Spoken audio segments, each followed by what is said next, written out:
Assalamualaikum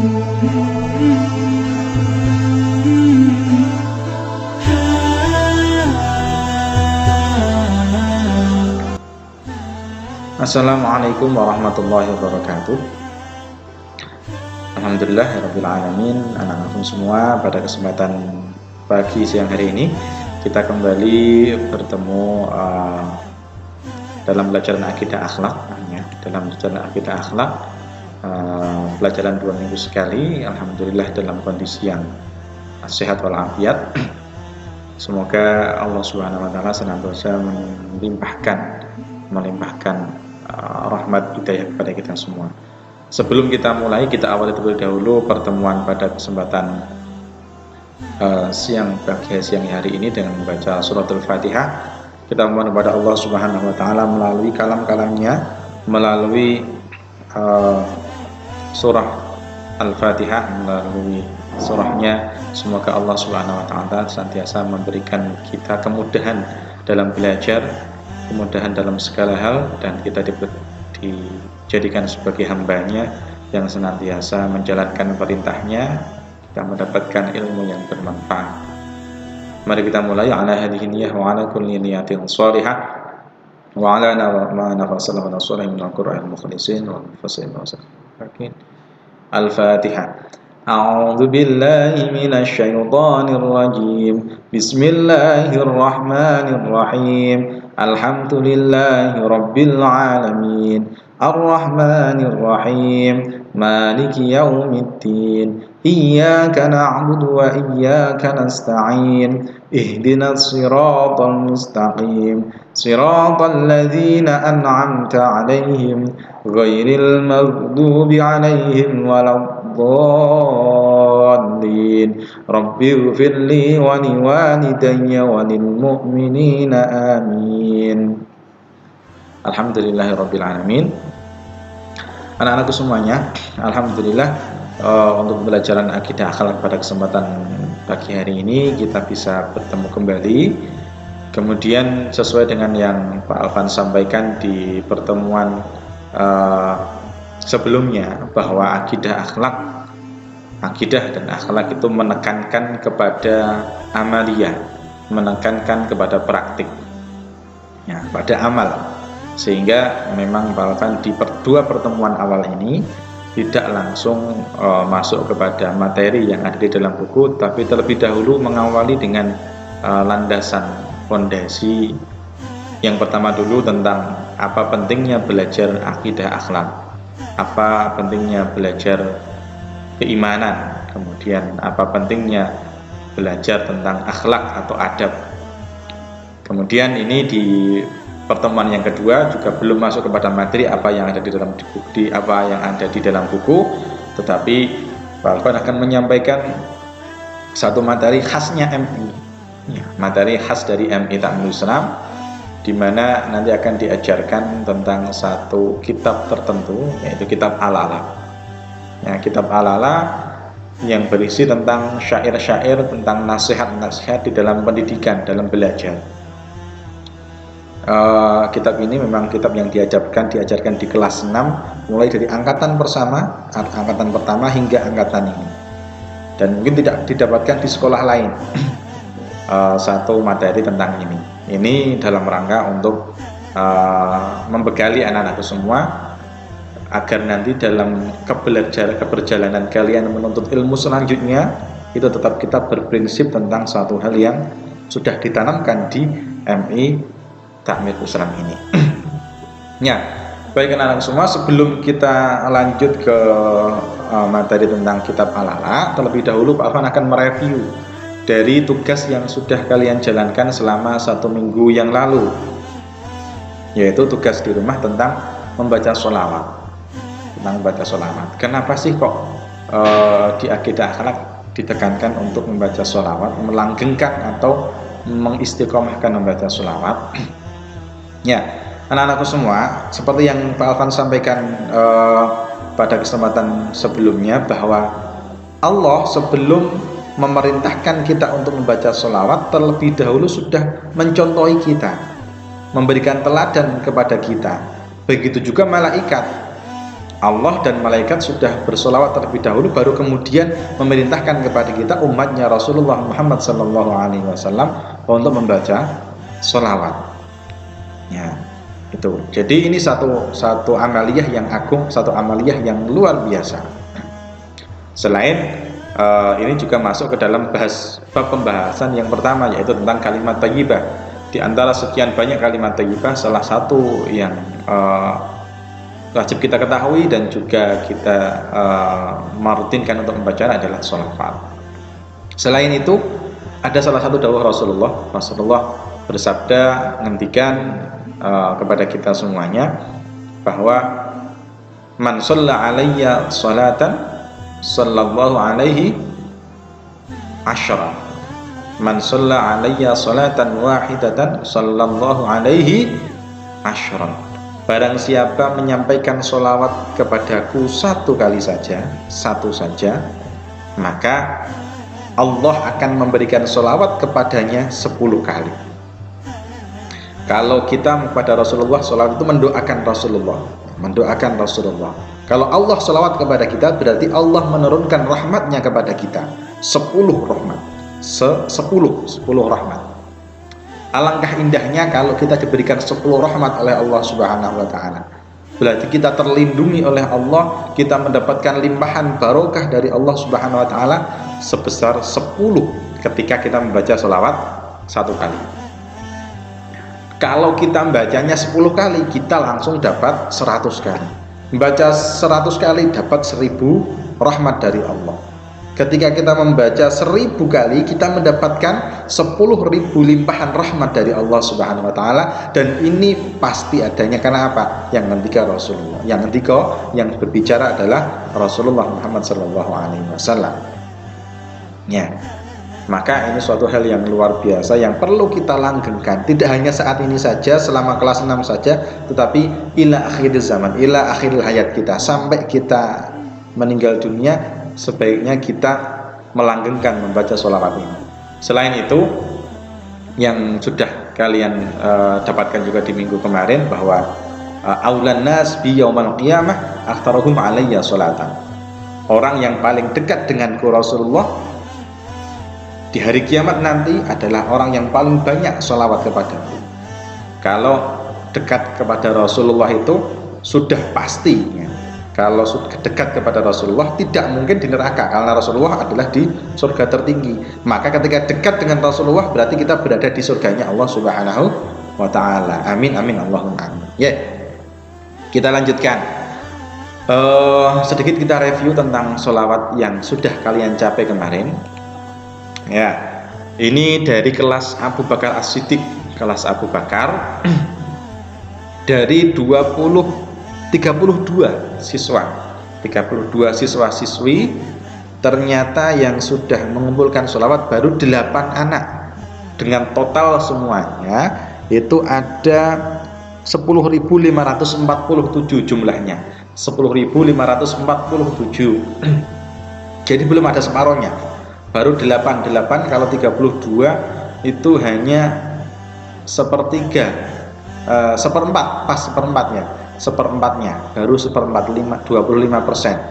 Jadi masih jauh, belum semuanya. Mungkin sudah dibaca, mungkin sudah ditulis tapi belum dikumpulkan, atau dikumpulkan tapi lewat foto. Mohon maaf belum Pak Alvan masukkan, insya Allah nanti akan kita susulkan. Tapi ini yang belum, yang lewat tulisan kemudian dikumpulkan. Kemudian yang kelas Umar bin Khattab, ya, kelas Umar bin Khattab ini dari 32 yang mengumpulkan sudah ada 1, 2, 3, 4, 5, 6, 7, 8, 9, 10, sudah 10 anak, ya, 10 anak. Masih sepertiganya, kurang sedikit, sepertiga kurang sedikit, dengan total 27.421. Sudah lebih banyak dari kelas Abu. Ini harus tetap ditingkatkan, ini belum apa-apa, masih tetap harus ditingkatkan, semuanya harus mengumpulkan. Kemudian yang ini, yang Pak Alvan agak miris juga, ngelus dodo. Kelasnya Pak Alvan sendiri, kelas Utsman, Pak Alvan sebagai wali kelas Utsman, ternyata jumlah sholawat yang sudah dibaca kelas Utsman itu baru 1 orang yang sudah mengumpulkan. Nah, baru satu yang mengumpulkan dari Mbak Berita Amelia. Yang lainnya belum, itu pun 210. Maka ini masih sangat jauh. Maka untuk kedepannya jangan sampai seperti ini. Ya, semuanya membaca kemudian mengumpulkan. Kalau kalian tidak mengumpulkan kertas catatannya, Pak Alvan nggak tahu dari mana nyatatnya. Ya, ini sebagai motivasi bagi kalian, besok lagi harus mengumpulkan. Ya, harus mengumpulkan. Kemudian kita coba kita bandingkan dengan sebelumnya, dengan angkatan sebelumnya. Ini capaian kalian kelas Abu, Umar, Utsman, kita total dalam satu pekan ini ada 35.178. Untuk selanjutnya kita coba, Alvan punya data tahun kemarin, 2 tahun kemarin, angkatan ke-3, angkatannya Mbak Jihan, Mbak Sinara, kemudian yang lainnya yaitu ya angkatannya itu Mas Kevin. Nah, itu jumlahnya dalam bulan Februari itu bisa mengumpulkan bacaan sholawat 1.683.539. Luar biasa, 1,5 juta lebih dalam satu bulan. Targetnya satu bulan 1 juta, tapi dapat 1 juta lebih. Nah, ini sebagai motivasi bagi kalian. Insya Allah dengan banyak membaca sholawat, wis toh, hati kita semakin tenang. Hati kita semakin tenang, kita akan menjalani apapun bisa lebih tenang juga. Nah, ini sebagai motivasi bagi kalian. Pokoknya jangan sampai kalah dengan angkatan sebelumnya. Masing-masing kelas berlomba-lomba dalam kebaikan ini. Ya, ini sebagai awal untuk memotivasi kalian. Kita review, insya Allah nanti berikutnya juga akan kita review seperti ini. Ya, selanjutnya seperti yang Pak Alvan sampaikan tadi, kita akan belajar tentang Al-Ala, kitab Al-Ala. Kitab Al-Ala ini merupakan kitab yang sangat tipis, hanya terdiri dari 4 lembar, berarti 8 halaman. 4 lembar, 8 halaman, tetapi di dalamnya ada nasihat-nasihat tentang ilmu yang luar biasa. Ada nasihat tentang ilmu yang luar biasa. Di sana juga disebutkan tentang bagaimana seorang itu harus menuntut syarat-syarat tentang menuntut ilmu, bagaimana mencari teman dan sebagainya. Meskipun hanya 4 lembar, tetapi isinya sangat luar biasa. Dan ini dibentuk disusun dalam bentuk syair atau apa ya, kalimat-kalimat indah. Nah, Al-Ala ini sebetulnya merupakan ringkasan dari syair yang ada di dalam kitab Ta'limul Muta'alim yang sering dibahas di dalam atau dikaji di pondok pesantren. Nah, agar kita sedikit kambon istilahnya, atau ada nuansa pondok pesantren di MI, maka ini kita ajarkan di kelas 6 ini. Ya, mari. Ini untuk halaman awal dari kitab tersebut. Hanya ada, setelah ini ada 1 halaman lagi itu, Dok. Ya. Kita bisa melihat di sini baris pertama adalah syair Arabnya. Kemudian di baris keduanya ini merupakan arti dalam bahasa Indonesianya, tapi ditulis dalam tulisan Arab atau tulisan Arab Pegon. Tulisan Arab Pegon itu tulisan Arab untuk menuliskan bahasa Jawa. Ya, kita baca 2 baris saja, 2 bait saja ini, 2 bait. Setelah itu nanti kita terangkan isi yang ada di dalam 2 bait tersebut. Ya, ini bacanya sama seperti irama ketika membaca kalamun. Kalamun qadimun la yumallu sama'uhu, sama. Ala la tanalul ilma illa bisittatin, gitu ya. Kita mulai ya dari bismillah, kemudian kita baca juga bawahnya. Ya, kita baca Bismillahirrahmanirrahim. Ala la tanalul ilma illa bisittatin sa'umbika an majmu'iha bibayani elengo tak hasil ilmu angin 6 perkara bakal tak cerita ke kumpule kanti pertelo dukain wa hirsin wa istibarin wa bulghatin wa irsyadi ustadin wa tuli zamanin. Rupane limpat lobo sabar ana sangune lan piwulange guru lan sing suwe mangsane. Ya, mungkin agak agak asing mungkin karena kalian, tetapi kita biasakan biar nanti terbiasa membaca Arapegon ini. Arapegon itu usianya sama tulisan kalian yang bahasa Indonesia lebih dahulu tulisan Arapegon tersebut, karena sebelum tulisan Indonesia itu diresmikan sebagai tulisan nasional, itu sudah ada namanya Arab Melayu. Arab Melayu itu kitab-kitab terdahulu, buku-buku terdahulu ditulis dalam tulisan Arab tapi untuk membahasakan bahasa Indonesia, untuk membahasakan bahasa Jawa, seperti itu. Ya, ini lebih dahulu, maka kita perlu belajar untuk ini ya, perlu belajar ini. Nah, agar kita ulang sekali lagi, tetapi agar kalian lebih mudah untuk membacanya, tak kasihkan untuk yang ada Latinnya dulu. Ya, ada tulisan Latinnya dulu. Kita baca sekali lagi. Ya, kita baca sekali lagi untuk baitnya, kemudian ini untuk arti Jawanya, tapi ditulis dalam tulisan Latin. Ya, mari.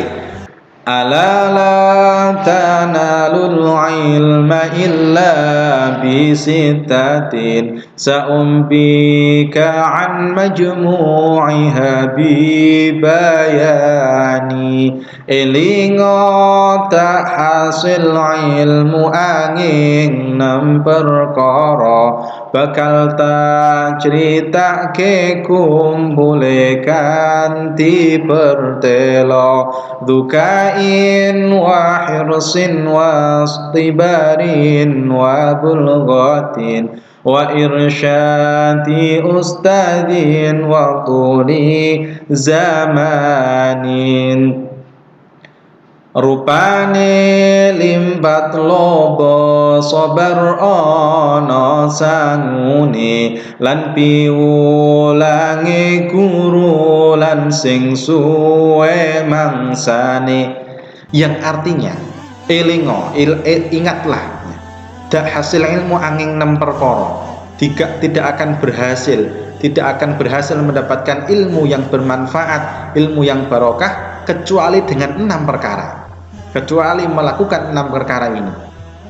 Ya, bakal tak ceritake kumpule kanthi pertelo, akan saya sampaikan, akan saya ceritakan kumpulan 6 hal tersebut kanthi pertelo dengan jelas. Apa itu?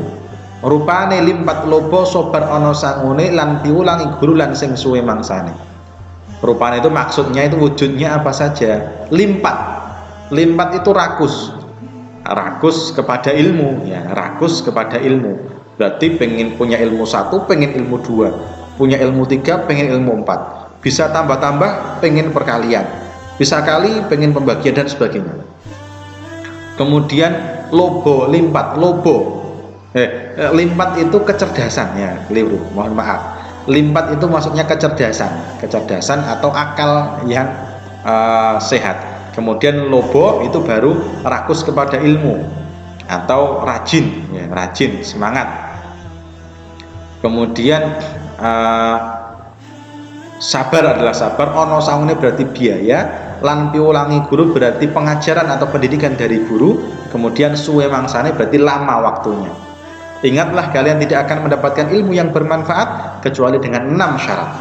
Yang pertama cerdas atau akal yang sehat, semangat, kesabaran, biaya, petunjuk, ustadz, dan lama waktunya.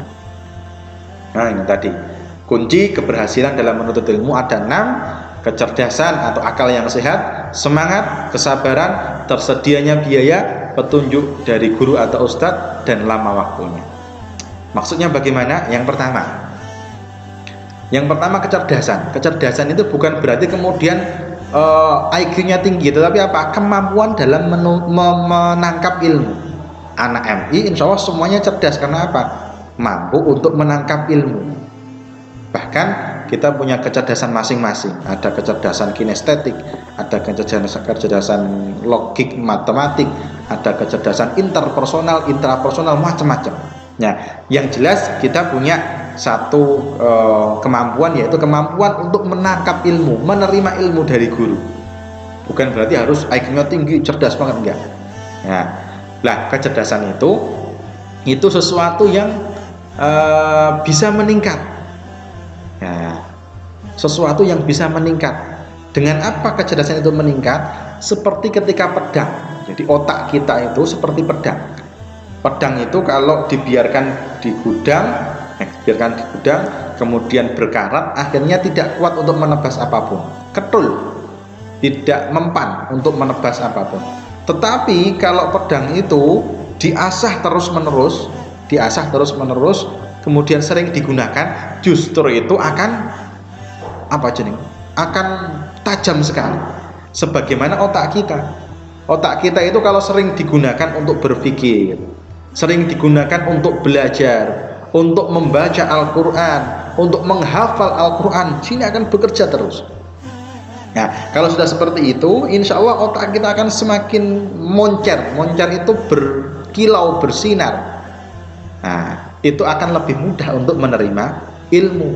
Kita akan lebih cerdas, kita akan lebih pintar ketika otak kita, akal kita sering kita gunakan, sering kita asah, akan semakin tajam.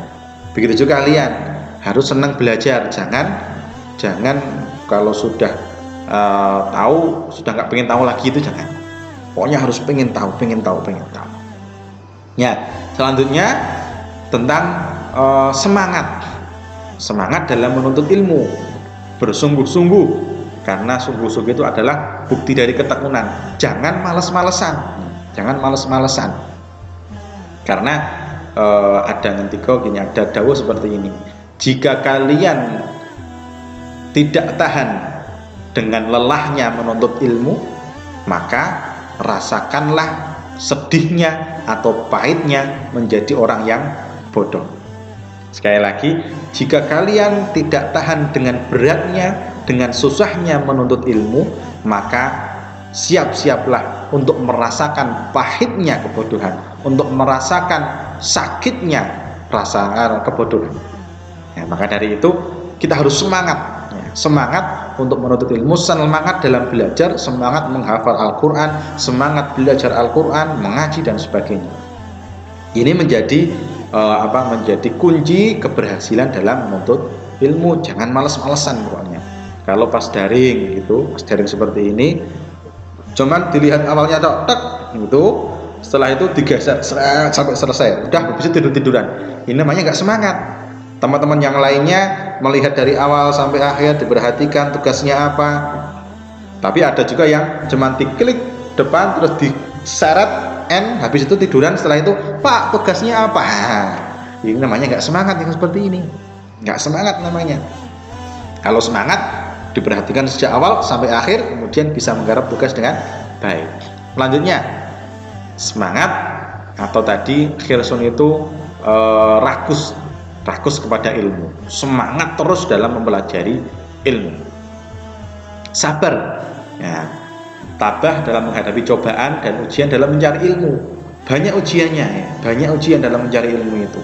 Kadangkala kita itu diterpa kemalasan, kadangkala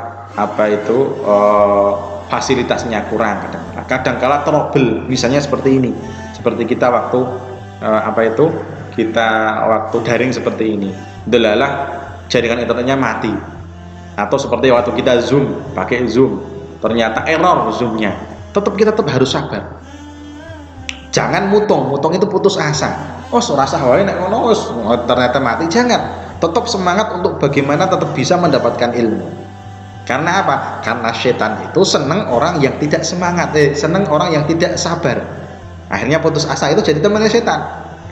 Nah, kalau kita nggak pengen jadi temannya setan, pengen tidak disenangi sama setan, kita harus sabar dalam segala hal, termasuk dalam menuntut ilmu. Karena setan itu pengen tidak ada satupun orang yang menuntut ilmu. Kalau orang itu tidak pinter, sudah nggak mau nuntut ilmu, tidak sabar dalam menuntut ilmu, akhirnya mudah digoda sama setan. Kalau mudah digoda sama setan, nanti akan menemani setan di akhirat kelak, di neraka kelak. Maka naudzubillah min dzalik. Ya, itu jadi kesabaran, sabar dalam apapun. Belajar tambah-tambahan angel banget, tetap sabar, terus. Belajar bilangan bulat seperti kemarin, angel banget, tetap sabar terus. Nanti akan tahu jawabannya. Nanti pasti akan bisa kalau dilandasi ke kesabaran. Selanjutnya yaitu biaya. Nah, biaya maksudnya adalah biaya untuk memenuhi kebutuhan dalam belajar. Bukan berarti harus kaya loh ya, harus kaya raya jadi konglomerat, enggak. Tetapi biaya yang digunakan untuk mencukupi kebutuhan kalian dalam belajar. Beli buku, pensil, kemudian beli seragam, bayar SPP juga, itu namanya biaya. Tapi tenang saja, biaya ini menjadi tanggung jawab dari orang tua. Kalian nggak usah mikirkan. Yang penting kalian berusaha dengan sekuat tenaga dalam belajar, semangat dalam belajar. Orang tua kalian semangat dalam mencarikan biaya, dalam mencukupi kebutuhan kalian dalam belajar. Kalian harus seimbang, menyeimbangkan diri dengan apa? Dengan semangat dalam belajar. Jangan sebaliknya, orang tua semangat dalam mencari fasilitas kalian, mencukupi fasilitas kalian. Kalian kok tidak semangat? Namanya tidak berterima kasih kepada orang tua. Itu bisa dikategorikan sebagai anak yang tidak berbakti kalau seperti itu. Nah, maka kita harus semangat belajarnya agar apa? Seimbang. Orang tua semangat mencarikan nafkah bagi kita, mencarikan kebutuhan bagi kita untuk belajar, kita semangat dalam menjalani pembelajaran. Ya, itu biaya.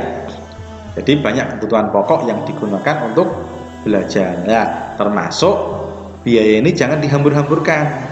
Misalnya harusnya buku itu yang harga 10.000 cukup, beli buku yang harga 250.000, terbuat dari kertas yang dilapisi dengan kuningan misalnya, itu nggak perlu.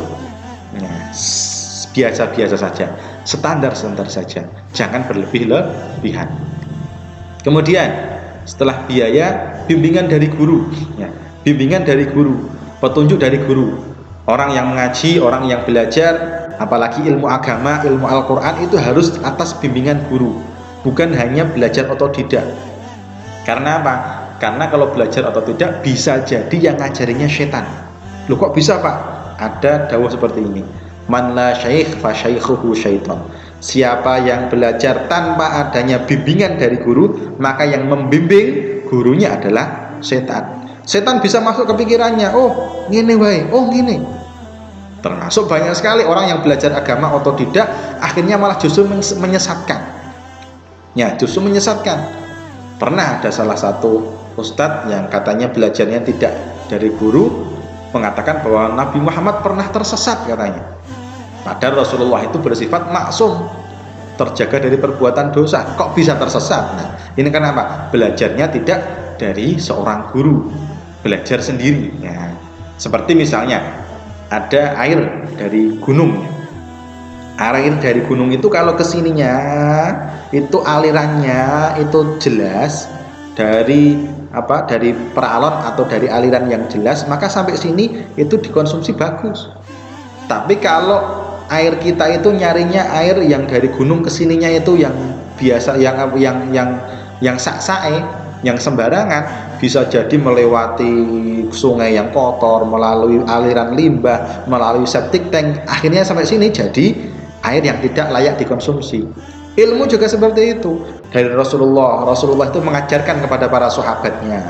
Sahabat belajar ke Rasulullah, tidak kepada orang lain, paling kepada sahabat-sahabat yang lainnya. Dari Rasulullah diajarkan kepada sahabat mengajarkan kepada tabi'in mengajarkan kepada tabi'ut tabi'in, mengajarkan kepada para ulama, mengajarkan kepada para ulama kepada guru-guru kita, kepada kita. Akhirnya ilmu kita ilmu yang berasal dari Rasulullah Muhammad SAW. Kalau itu ilmu agama, ya ilmu agama, maka perlu bimbingan dari seorang guru. Termasuk kita ngaji tanpa bimbingan dari guru, amburadul ngajinya. Ini saja waktu daring ini ada yang misalnya ditugaskan kamu baca surat ini, ternyata nggak didampingi guru, hafalannya jadi amburadul, salah semua bacaannya, maka harus digurukan. Ya, ini. Selanjutnya petunjuk dari guru, lamanya waktu. Nah ini, lamanya waktu. Lamanya waktu itu maksudnya belajar tidak bisa instan, nggak bisa langsung bisa gitu. Kalian belajar dari TK, SD, nanti SMP, SMA, kuliah S1, 2, S3, itu lama. Nggak mungkin ada seorang baru umur 10 tahun langsung pengen jadi dokter, ya susah. Kecuali itu ada Sayyid At-Tabai, itu seorang yang punya keistimewaan, tapi jarang orang seperti itu. Kebanyakan melalui tahapan itu baru kemudian menjadi seorang yang berilmu. Jarang sekali ada orang yang istimewa seperti itu, tapi memang ada, Allah memberikan kepada seorang tertentu. Tapi kita harus berusaha, lama waktunya, tidak langsung celing bisa, enggak. Seperti kalian belajar matematika, enggak langsung celing bisa semua, ya enggak. Sedikit, akhirnya nanti bisa. Harus ada prosesnya, tidak langsung bedunduk. Nah, itu adalah 6 hal yang harus dimiliki oleh seorang penuntut ilmu, yang harus dilakukan. Syarat-syarat dalam menuntut ilmu itu ada 6 itu. Ya, selanjutnya ini tugas. Ya, sudah 30 menit. Selanjutnya tugasnya itu adalah tugas untuk ini menulis ulang dari ala tanalul ilma illa bisidatin ini. Ya, tugas menulis ulang ini kalian tulis di buku kalian, buku tulis kalian. Kalau halaman pertama kemarin sudah menulis innama bu'itsu liutammima makarimal akhlaq, di halaman selanjutnya ya ditulis ini alala tanalul ilma illa bisidatin. Ini nanti biasanya juga keluar di ujian. Ya, ada disebutkan di sini ya. Ini ditulis lengkap dari atas sampai bawah, tidak usah dikumpulkan. Jadi cukup ditulis kemudian difoto kirimkan Pak Alvan. Tidak usah dikumpulkan dan selesai saat ini juga. Nanti jangan menunggu besok atau nanti malam. Ya, langsung dikerjakan. Nggak banyak. Nah, Pak Alvan yang tugas yang dikumpulkan hanya satu tugas, yaitu tugas tentang mencatat bacaan sholawat. Itu harus dikumpulkan. Insya Allah nanti atau hari Selasa kemarin itu dikasih formnya. Ya, tinggal kalian ngisi kumpulkan. Ya, ini ditulis. Kemudian untuk tugas kedua seperti yang Pak Alvan sampaikan tadi, yaitu apa? Melanjutkan bacaan sholawatnya. Dilanjutkan bacaan sholawatnya, ditulis, kemudian sampaikan Pak Alvan. Pak Alvan kalau kalian nggak ngirim kertas itu nggak mungkin tahu berapa capaiannya. Nah, ini agar apa? Agar terpantau, agar kita lebih semangat, agar hari ini lebih baik dari kemarin. Berarti hari besok lebih baik dari hari ini, terus bertambah seperti itu. Sebagai pengingat bagi kita semuanya. Ya, itu yang mungkin yang bisa Pak Alvan sampaikan. Terima kasih.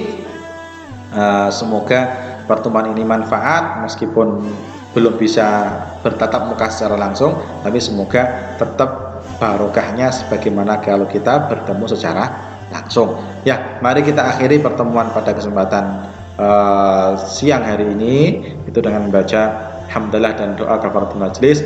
Alhamdulillahirabbil alamin. Subhanakallahumma wa bihamdika asyhadu an la ilaha illa anta astaghfiruka wa atubu ilaik. Wallahul muwaffiq ila aqwamit thoriq. Assalamualaikum warahmatullahi wabarakatuh.